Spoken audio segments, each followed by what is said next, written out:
안녕하세요. 예랑입니다. 오늘은 내 시즌권 두 번째 날에 관한 이야기를 들려드리도록 하겠습니다. 언니와 저는 호텔에서 자고 일어나서 각자의 시간을 보내기로 했습니다. 언니는 서울에 아는 동생이 있어서 그 동생을 만나러 간다고 가버렸어요. 저는 혼자 남겨졌고 딱히 뭘 해야 할까라는 그런 계획을 세우진 않았지만 그냥 무작정 지하철역으로 갔습니다.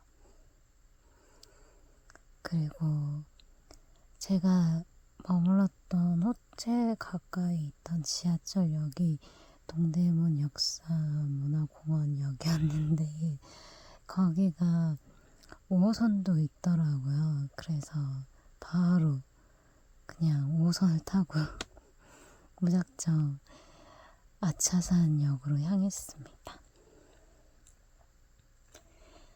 아차산역에서 내려서 혜승 오빠 스토리에서 봤던 그 냉면집을 찾아가기 위해 그냥 무작정 아차산역에서 내렸어요. 혜승 오빠가 스토리에 올린 그 냉면집 이름이 서부면옥인데 길을 잘 모르니까 티맵을 켜서 어찌어찌 꾸역꾸역 그렇게 찾아갔어요. 서부면옥 그 가게를. 근데 생각보다 너무 멀었어요. 물론 저는 걷는 걸 좋아하고 그리고 그동안 노다미와의 산책을 통해서 많이 단련이 되었기 때문에 그렇게 큰 문제는 없었는데 그냥 혹시나 이 보이스 언니나 아니면 혜성 오빠의 스토리를 보고 서부면허 한번 가봐야겠다라고 생각했던 분들은 참고를 하시면 좋을 것 같습니다. 여기서는 좀 많이 먼 것 같아요. 그렇게 해서 갔는데 사실 그냥 조그만 냉면 가게라고 생각을 하고 별 그런 기대는 하지 않았어요. 왜냐하면 그냥 저는 냉면 하면 그냥 냉면이지 뭐 약간 이런 마인드가 있어서 별 기대 없이 갔는데 벌써부터 줄을 서 있더라고요. 그리고 번호표를 뽑아야 되더라고요. 처음에는 아무 생각 없이 그냥 줄만 서 있었는데 사람들이 번호표를 뽑고 줄을 서더라고요. 그래서 저도 빨리 번호표를 뽑고 줄을 섰습니다. 그리고 기다리고 있는데 이상하게 사람들이 저한테 와서 막 묻는 거예요. 제가 혼자 있어서 그런지 아니면 제가 뭔가 대답을 잘해줄 것 같이 생겼나 얼굴이? 그럼 사람들이 막 저한테 와가지고 막 묻는 거예요. 여기 그냥 서 있어도 되나요? 뭐 번호표는 어디서 뽑나요? 번호표 뽑는 건 어디 있나요? 뭐 이러면서 저한테 막 계속 사람들이 뭐 와가지고 묻는데 저는 또 일일이 제가 아는 선에서 이렇게 아는 정보를 이렇게 공유를 했습니다. 그랬더니 그분들도 알아서 이렇게 척척 대기를 하시더라고요. 그렇게 해서 기다리고 있는데 거기에 주인분인지 아니면 매니저분이신지는 모르겠지만 아무튼 굉장히 카리스마가 넘치는 아주머니께서 나오셔가지고 미리 주문을 받는다고 하시더라고요. 그래서 저는 혼자니까 그냥 물냉면 하나 시켜서 주문하고 그렇게 몇 분 안 있다가 냉면집이라서 그런지 아니면 주류를 팔지 않아서 그런지 모르겠지만 굉장히 회전율이 빨랐어요. 그렇게 해서 저도 몇 분 기다리지 않았는데 바로 네, 들어가서 테이블에 자리를 잡고 주문한 물냉면을 먹을 수 있게 됐습니다. 제가 사실 냉면 하면 그냥 찌르기다, 뭔가 맛이 없을 것 같다라는 뭐 그런 편견을 좀 많이 가지고 있어요. 그래서 별 생각 없이 그냥 혜성 오빠가 먹었으니까 혜성 오빠는 어떤 입맛의 냉면을 좋아하지? 뭐 이런 그냥 막연한 그런 생각에 이렇게 먹었는데 면도 다르고 육수도 달랐어요. 제가 뭐 전문가가 아니라서 뭔가 설명을 할 수는 없지만 아무튼 제가 생각했던 그 쫄깃쫄깃한 냉면의 모습은 아니었는데, 그렇다고 또 그렇게 막 무르다 이런 느낌도 아니에요. 그래서 이렇게 씹으면 탱글탱글하고, 그렇다고 막 이렇게 부담스러울 정도로 이렇게 쫄깃한 느낌은 아니고 부드럽게 넘어가는 그런 면의 느낌이었고, 그리고 육수는 제가 냉면을 먹으면서 면과 육수를 다 먹은 건 진짜 손에 꼽을 정도로, 이렇게 지금 44년의 인생을 살고 있는 저에게 손에 꼽을 정도의 그런 기억인데, 서북 면역의 그 물냉면은 제가 다 먹었습니다. 진짜 남기지 않고, 면도 그렇고 육수도 그렇고 진짜 드링킹 완전 원샷을 했었어요. 너무 맛있게 잘 먹었던 것 같아요. 뭐 44년의 인생을 살면서 뭐 냉면을 논하긴 그렇지만 인생 냉면을 맛본 느낌이었습니다. 그래서 너무 행복한 그런 기분으로 가게를 나왔어요. 그리고 그 옆에 조그만 골목이 있었는데 그 골목에 천주교 성당이 있더라고요. 그래서 사실 저는 종교가 없습니다. 그래서 뭐 별다른 그런 거부감이 없어요. 뭐 절에 가자고 하면 절에 가고, 뭐 성당에 가자고 하면 성당 가고, 뭐 교회 가자고 하면 교회 가고, 뭐 그런 스타일인데, 거기에 이렇게 천주교 성당이 있었는데 그 성당에 이렇게 갔는데 사실 다른 건 잘 모르겠고 그냥 건물이 예뻤어요. 그리고 그 화단에 이렇게 조성이 된 그 예수의 삶을 이렇게 조각화해서 이렇게 세워놓은 것들에 있었는데, 거기에 이제 매료가 됐던 것 같아요. 그래가지고 그거를 이렇게 보다가 성당 주변도 돌아보게 되고 뭐 그렇게 거닐게 되고, 그렇게 시간을 보내게 됐습니다. 그렇게 시간을 보내고, 시간이 애매했어요. 공연장에 가기도 애매하고, 그렇다고 여기서 뭔가를 하기도 또 애매하고, 그래서 뭘 할까 고민을 하다가 예전에 오빠들이 유니버설 아트센터에서 할 때 그때 아차산 산책을 했던 기억이 있어가지고, 그러면 아차산을 산책하자, 그렇게 마음을 먹고 이제 저 혼자 아차산을 갔습니다. 뭐 아차산이라고 해봤자 뭐 정상 이런 것도 아니고, 그냥 아차산 근처에는 참 많은 공원들이 존재하고 산책로가 존재하고, 그리고 많은 스포츠 관련 그런 문화를 접할 수 있는 그런 공간이 되게 많아요. 그래가지고 이렇게 막 거닐고 있었는데, 그렇게 오르락 내리락 하고 뭐 그 주변에 있는 그런 식물들이나 꽃들 뭐 이런 거 감상하고, 네잎클로버 있어서 네잎클로버도 찾고 그렇게 하면서 시간을 보냈던 것 같습니다. 네. 그리고 아차산 하면 뭐다? 네, 혜승 오빠 집이 근처긴 하지만 사실 혜성 오빠를 만나지는 못하고 오빠를 만나면 이상한 거 아닌가? 오빠를 만나면 오빠 공연을 앞두고 산책을 하고 있는 모습도 상상이 가긴 하는데 뭐 그렇다고 뭐 거기서 제가 막 기다렸다가 막 혜성 오빠 나올 때까지 기다려야지 뭐 이런 마인드로 간 건 아니고 진짜 그냥 아차산 산책을 하러 갔고 그렇게 열심히 아차산 주위를 돌아다니다가 혜성 오빠 차가 있구나라는 정도만 알게 됐고 아직 공연장을 가진 않았구나라는 그런 생각을 하면서 아직 혼자 그냥 옆에 오빠가 있겠다 뭐 옆에 오빠가 있다라고 생각을 하고 그렇게 아차산에 열심히 산책을 했던 것 같습니다.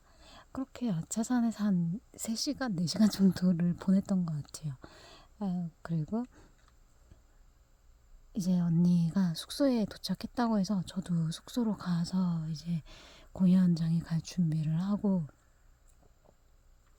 그렇게 해서 언니는 숙소에서 정한 오빠한테 주는 편지를 쓰고 있었고 저는 숙소에 도착을 해가지고 조금 휴식을 취하다가 그렇게 해서 공연장으로 가게 됐습니다. 어제 MD를 샀기 때문에 뭐 이제 더 이상 뭘 해야 하는 그런 게 없었기 때문에 여유롭게 공연장에 갔던 것 같습니다. 그렇게 해서 공연장에 도착을 해서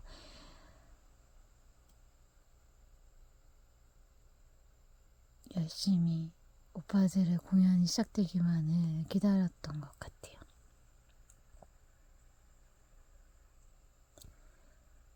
그렇게 공연을 시작하기 전에 들어가서 어찌하다 보니까 또 언니랑 따로 앉게 됐는데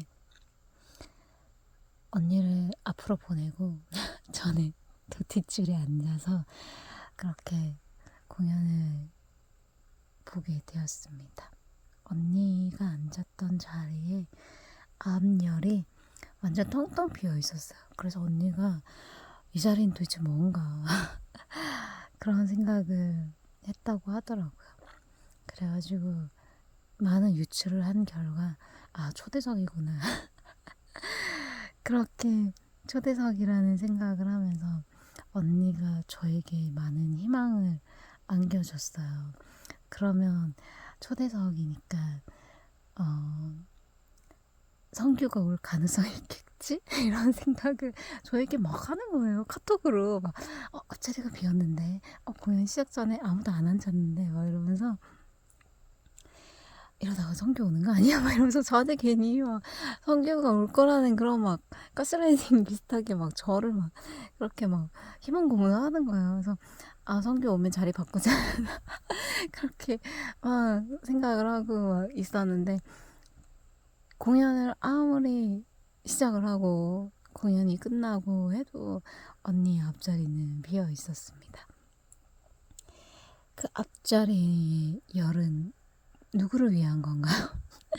그럴 줄 알았으면 티켓을 팔지 아니에요. 제가 뭐라고 하겠어요. 그렇게 공연의 내용은 어제와 똑같은 방식으로 진행이 됐고요. 그리고 종환 오빠가 노래를 신곡을 이렇게 들려주고 나서 손을 드는 타임이 있었잖아요. 두 번째 날에는 제가 첫날은 세 번째 노래 온리원에서 손을 들었는데 가만 생각해보니까 제가 많이 즐기고 제가 많이 좋아했던 노래는 다섯 번째 노래 렛미고 돌레미고였어요. 그래서 이번에는 혜성 오빠래 왜 이래 종환 오빠가 손을 들라고 하면 아주 꾹 참고 있다가 다섯 번째 곡에서 이렇게 손을 빵 들었습니다. 네, 그렇게 손을 들고 공연을 즐기다가 앵콜 공연에서 종환 오빠가 그런 말을 했었어요. 음, 파랑주의보라는 노래가 있는데 그 노래를 들으면서 산책을 하는 그런 삶은 어쩌면 성공한 삶이 아닐까라는 그런 멘트를 하신 적이 있어요. 그러면서 개를 키우냐, 고양이를 키우냐, 또 거기에 대한 손을 드는 타임이 있었습니다. 저는 도담이가 생각이 났고 바로 개를 키우냐는, 강아지를 키우냐는 그 질문에 번쩍 손을 들었던 것 같아요. 그렇게 해서 도담이의 존재를 알리고 아무튼 그런 타임을 또 갖게 됐습니다. 그리고 생각을 했어요. 나중에 진짜 이 공연이 끝나고 월요일날 도담이랑 산책을 할 때 파란주의보를 들으면서 산책을 해야겠다라는 그런 생각을 막연하게 했었던 그런 순간이었던 것 같습니다.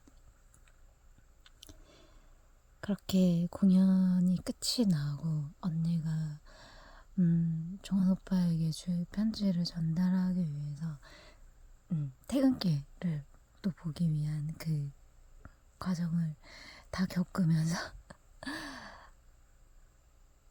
오빠들이 나오기만을 기다리고 있었습니다. 이번에는 오빠들이 가드라인을 이렇게 지키는 선에서 나와서 인사를 해주는 그런 방식을 택했기 때문에 비교적 좀 편하게 퇴근길을 볼 수가 있었던 것 같아요. 언니는 종업원 직접 편지를 주진 못하고 경호원분들께 이렇게 전달을 했다고 그렇게 말을 하더라고요. 그래서 뭐 어쨌든 경호원분이 뭐 가져가지 않겠죠? 그렇게 편지가 어쨌든 언니 손을 떠났고 종환 오빠가 읽었는지 받았는지는 알 수가 없고 그렇게 언니의 미션은 수행이 끝나고 전도 오빠들 퇴근길 영상 찍고 오빠들 가는 거 다 인사하면서 그렇게 보내줬던 것 같습니다. 둘째 날 공연을 보고 다시 숙소로 가는데 뭔가 피곤했던 것 같아요. 왜 그랬지? 공연을 보고 왔는데 왜 피곤하지? 아무튼 개인적으로 좀 많이 피곤했던 것 같아요. 그래서 그냥 언니한테 저녁도 그냥 먹지 말까? 라고 그렇게 말을 했는데 배는 또 고프더라고요.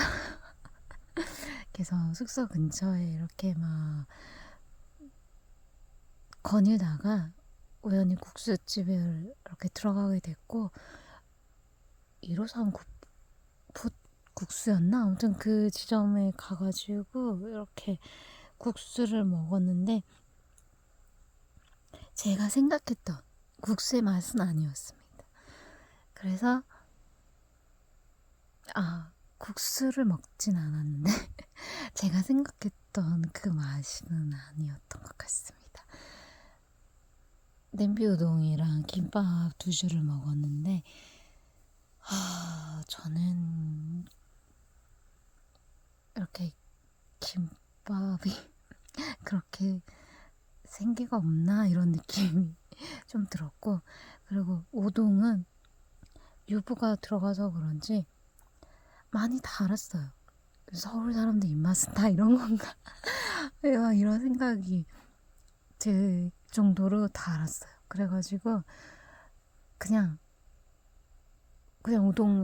우동면만 계속 이렇게 먹었던 것 같아요. 우동면으로 배 채우고 김밥도 너무 드라이하다고 해야 되나? 그런 느낌이어가지고